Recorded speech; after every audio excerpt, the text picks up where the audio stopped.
जळगावमध्ये शिंदे विरुद्ध शिंदे असा सामना रंगला आहे.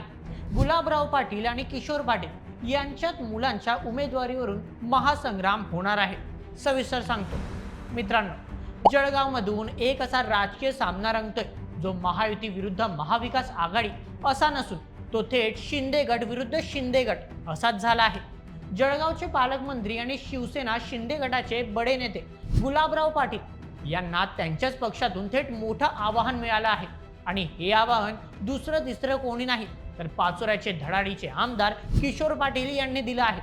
मुद्दा आहे विधान परिषदेच्या तिकिटाचा आणि उमेदवार आहेत या दोन्ही नेत्यांचे चिरंजीव. तर चला या राजकीय महासंग्रामाची सविस्तर इनसाइड स्टोरी जाणून घेऊया आजच्या व्हिडिओमध्ये. जळगाव विधान परिषद निवडणुकीची घोषणा होताच राजकीय हालचालींना प्रचंड वेग आला आहे. सुरुवातीला चित्र असं होतं की जळगावमधून पालकमंत्री गुलाबराव पाटील यांचे सुपुत्र प्रताप पाटील यांना विधान परिषदेची उमेदवारी जवळपास निश्चित झाली. गुलाबराव पाटील यांचं मंत्रिमंडळातील वजन, जिल्ह्यात असलेली त्यांची संघटनात्मक ताकद आणि स्थानिक स्वराज्य संस्थांमधील त्यांचे जाळे बघता प्रताप पाटील यांचं नाव साहजिकच आघाडीवर होतं. इतकंच काय तर भारतीय जनता पक्षाने देखील प्रताप पाटील यांना आपल्याकडून उमेदवारीची ऑफर दिल्याची जोरदार चर्चा राजकीय वर्तुळात रंगली होती. त्यामुळे जळगावमध्ये फक्त गुलाबराव पाटील यांचाच दबदबा राहील असं वाटत असतानाच या राजकीय नाट्यात अचानक एक ट्विस्ट आला. हा ट्विस्ट आणलाय पाचोऱ्याचे आमदार किशोर पाटील यांनी. राजकारणात कोणी कोणाचा कायमचा मित्र नसतो आणि कोणतीही गोष्ट निश्चित नसते, हेच किशोर पाटलांनी दाखवून दिलं. गुलाबराव पाटलांच्या मुलाच्या नावाची चर्चा सुरू असतानाच किशोर पाटील यांच्या समर्थकांनी त्यांचे सुपुत्र सुमित पाटील यांना विधान परिषदेच्या मैदानात उतरवण्यासाठी जोरदार मोर्चे बांधणी सुरू केली. आता परिस्थिती अशी झाली आहे की एकाच म्याणात दोन तलवारी कशा राहणार. महायुतीत शिवसेना शिंदे गटाने जळगावच्या जागेवर आपला ठाम दावा सांगितला आहे, परंतु या एका जागेसाठी स्वतःच्याच पक्षातील दोन मातब्बर नेते आपापल्या मुलांच्या राजकीय भवितव्यासाठी भिडले आहेत. यामुळे जळगावमध्ये सध्या काटेकी टक्कर पाहायला मिळत आहे.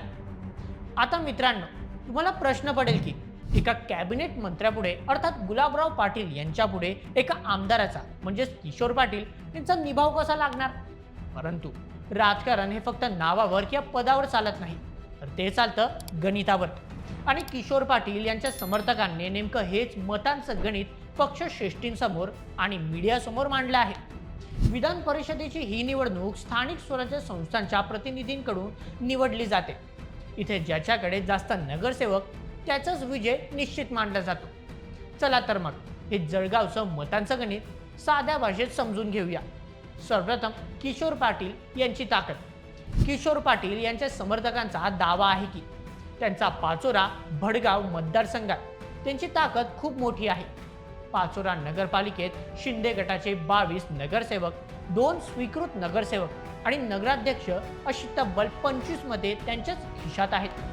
तर धडगाव नगरपालिकेत 19 नगरसेवक, 2 स्वीकृत आणि नगराध्यक्ष मिळून 22 मते आहेत. म्हणजेच फक्त या 2 नगरपालिका मिळून किशोर पाटील यांच्या प्रभाव क्षेत्रात थेट 47 मते आहेत. द्वितीय गुलाबराव पाटील यांची स्थिती. दुसरीकडे विरोधक आणि किशोर पाटील समर्थकांच्या मते पालकमंत्री गुलाबराव पाटील यांच्या जळगाव ग्रामीण मतदारसंघातील परिस्थिती तुलनेने थोडी कमकुवत आहे. नशिराबाद नगरपालिकेत शिंदे गटाकडे 9 नगरसेवक आणि 1 स्वीकृत असे मिळून फक्त 10 मते आहेत. धरणगाव नगरपालिकेचा विचार केला तर तिथे भाजप आणि शिंदे सेनेची युती आहे. मात्र ही निवडणूक जनविकास आघाडीच्या नावाखाली लढली गेली आहे. तिथे निवडून आलेल्या 15 नगरसेवकांपैकी सर्वच्या सर्व शिंदे गटाचे मानता येणार नाहीत.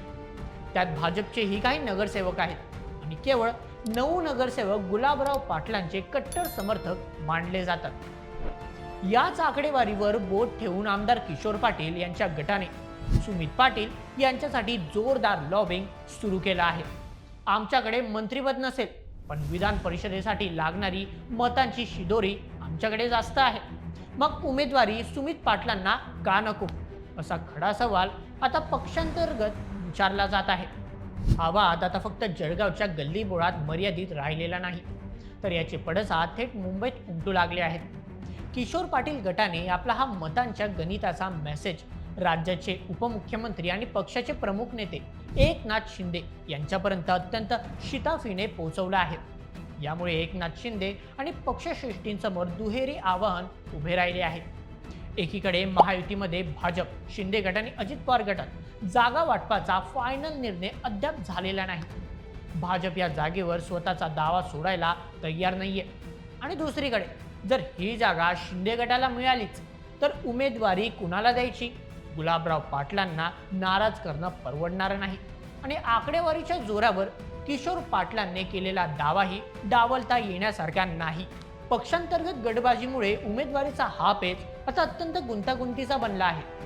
मित्रांनो, जळगावच्या या राजकीय आखाड्यात आता रोज नवनवीन घडामोडी घडत आहेत. राजकारणात आपण नेहमी विरोधी पक्षांमधील संघर्ष पाहतो, परंतु एकाच पक्षातले दोन नेते आपापल्या मुलांच्या राजकीय लॉन्ड्रिंगसाठी जेव्हा आमने सामने येतात तेव्हा तो संघर्ष किती रंजक असू शकतो याचं हे सर्वात मोठं उदाहरण आहे.